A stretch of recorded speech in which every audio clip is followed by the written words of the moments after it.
You're watching the Aramco 2022 F1 car reveal series. We caught a few glimpses of the Alfa Romeo C42 when it was shaken down at Fiorano earlier this month, but our first clear look at the whole car came when it hit the track on the first morning of pre-season testing at Barcelona. It's still decked in its camouflage livery because the car will not show its true colours until Alfa Romeo's launch event on the 27th of February. But despite that making it tricky to see all of the details, there's plenty of eye-catching technical aspects of this car, not least the fact it has joined McLaren and Red Bull in opting for a pushrod rear suspension.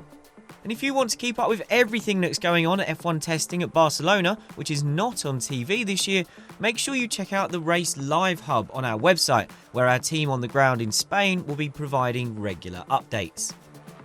With an all-new Alfa Romeo lineup of 10-time Grand Prix winner Valtteri Bottas and rookie Guan Yu Zhou, this car represents the start of a new era for a team that has struggled for results for far too long and slid to 9th in the Constructors' Championship last year. So with the help of the race's technical expert Gary Anderson and illustrator Rosario Juliana, let's take a closer look at the Sauber-built Alfa Romeo C42. The obvious place to start is the rear suspension. How can Alfa Romeo, which uses the Ferrari gearbox, have a pushrod configuration while Ferrari has gone pull rod? Alfa Romeo is using Ferrari gearbox internals, but it has decided to design its own gearbox casing to house these. As a result, it has freedom of rear suspension geometry, which it has put to good use by going for the pushrod design.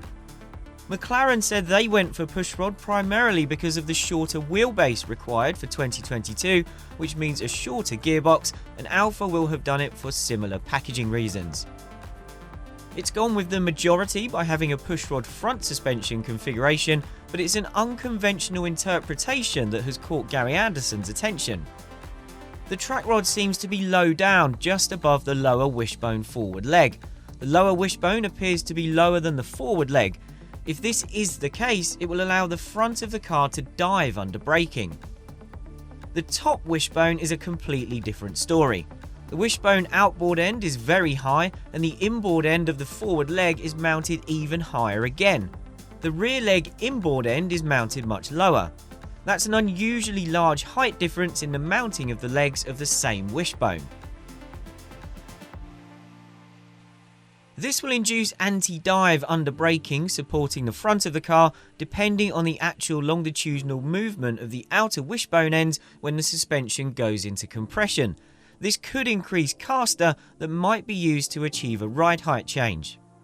The new regulations prevent this being done with steering lock, as was the case before, but not by increased caster. This caster could increase with speed, meaning that the front ride height also increases with speed to make the car as low as possible for slow and medium speed corners, but higher for the faster corners.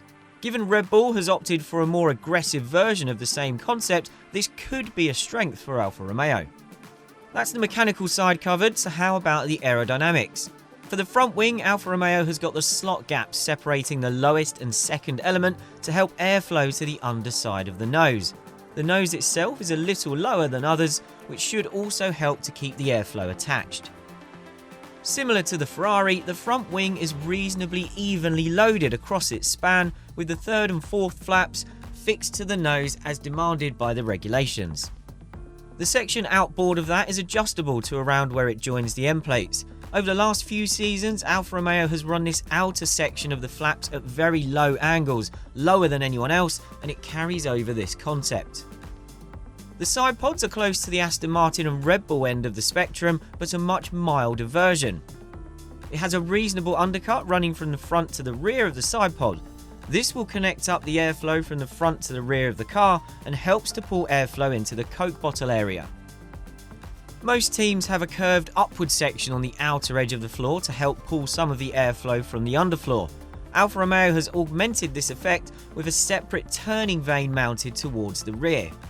Like the other Ferrari-powered teams, Alfa Romeo has a relatively small airbox intake, but it also has louvers on top of the side pod and on the engine cover as part of its cooling system.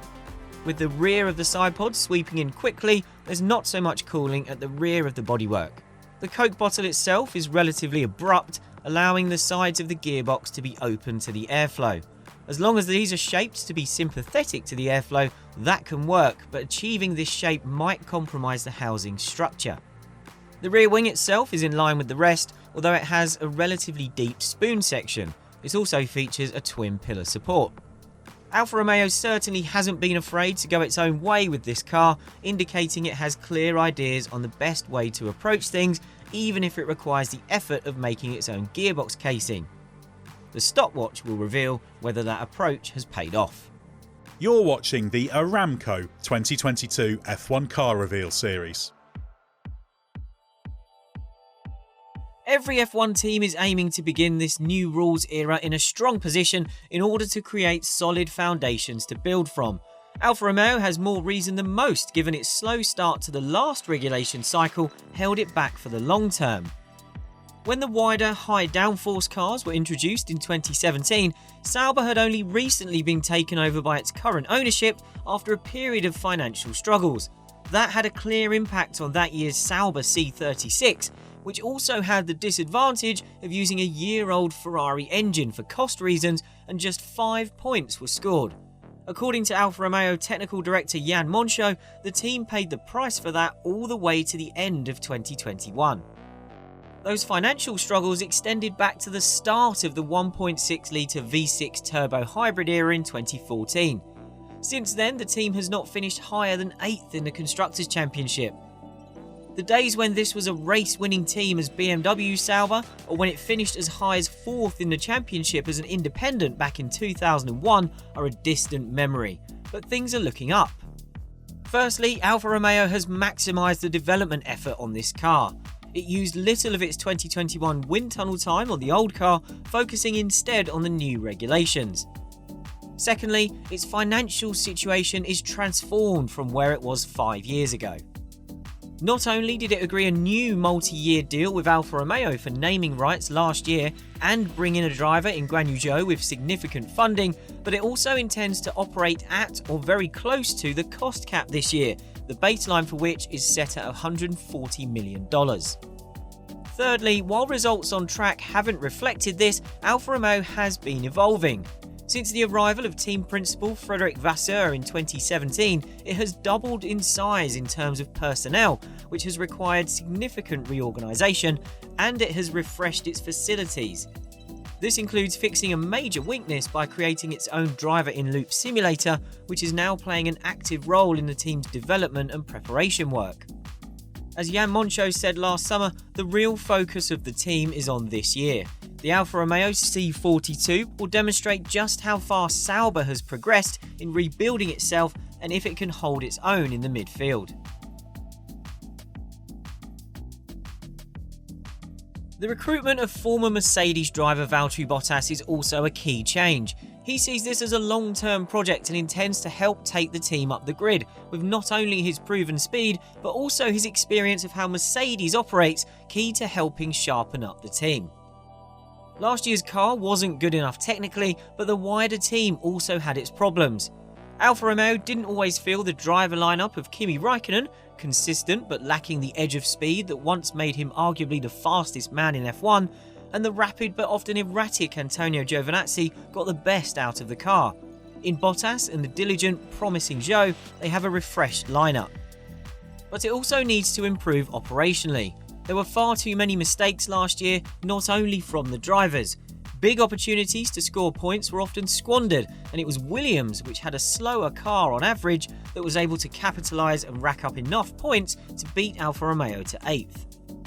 Among Alfa Romeo's errors were a Spanish Grand Prix pit stop for Giovinazzi in which they attempted to fit a tyre with no air pressure, then prevented him catching the pack under the safety car thanks to a Delta error. There was team orders confusion in Turkey that likely cost Raikkonen a point, and an unsafe release for the Finn in Hungary that resulted in a collision with Nikita Mazepin's Haas. The list is long and ignominious. Alfa Romeo has the ingredients to be a far stronger force in F1's midfield this year, but even if its car is strong enough technically, it needs to ensure that operationally it minimises mistakes and puts itself in the position to bag big results when they are on offer. If not, it could be another frustrating year.